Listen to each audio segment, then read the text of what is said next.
Il-proposti tal-Partit Nazzjonalista fid-dokument tiegħu ta' qabel il-budget huma ntiżi sabiex il-ġid li jinħoloq jitqas samant kulħadd.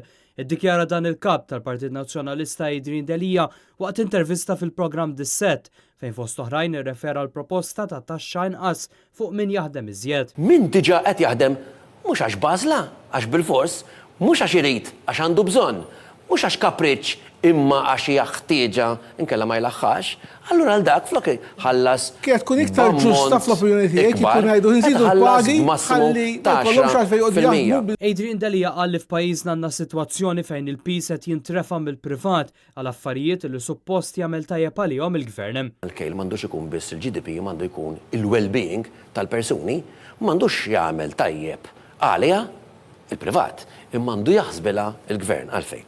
Għax il-gvern xogħlu mhux li jikkrea il-ġid, il-privat jikkrea l-ġid. Fost dawn aktar minn 1400 persuna li l-gvern naqas milli garantilhom saqaf fuq rashom xi ħaġa li l-Partit Nazzjonalista qed iwiegħed. Dawk huma ħutna Maltin u Għawċin illi rridu niggarantixxu qabel ma nibqgħu naraw l-interessi biss tal-ftit mażula li dawk ikollhom ħajja detenti. Wieħed minn kull 4 pensjonanti illi qed ibati biex twassallu l-pensjoni. Is-single mothers illi huma l-iktar f'pożizzjoni li mhux qed ilaħqu. Il-wage difference bejn in-nisa u l-irġiel illi għadha l-ogħla fl-Ewropa. Għal il-Gvern Laburista mhux talli mhux jipprova jsib soluzzjoni, anzi s-sitwazzjoni se tkompli tigrava.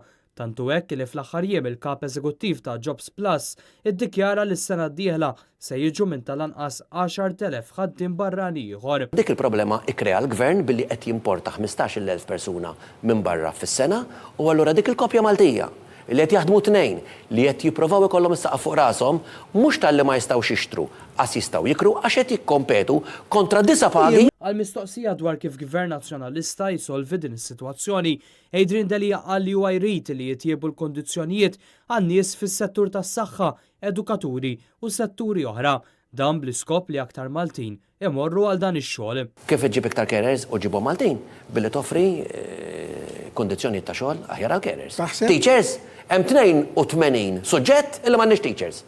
L-ewwel il-Ministru qal li m'għandniex problema. Issa ntebaħ li għandna. Iġvien tgħidli li nibqgħu nġibu l-barranin 15,000 fis-sena biex inġibu iktar teachers, carers li trid barranin biex nibqgħu insostnu popolazzjoni ħasil barranija allura. Matul il-programm kienet diskussa wkoll is-sitwazzjoni interna fih dan il-Partit Nazzjonalista bejn Adrian Delia jiddikjara li huwa jibqa' kommess li jwettaq aktar riformi u tibdil. Fil-fatt, f'dawn l-aħħar xhur beda proċess intern ta' konsultazzjoni immexxi minn Lewis Gallia li għandu jifforma pjan il-qudiem għall-Partit Nazzjonalista.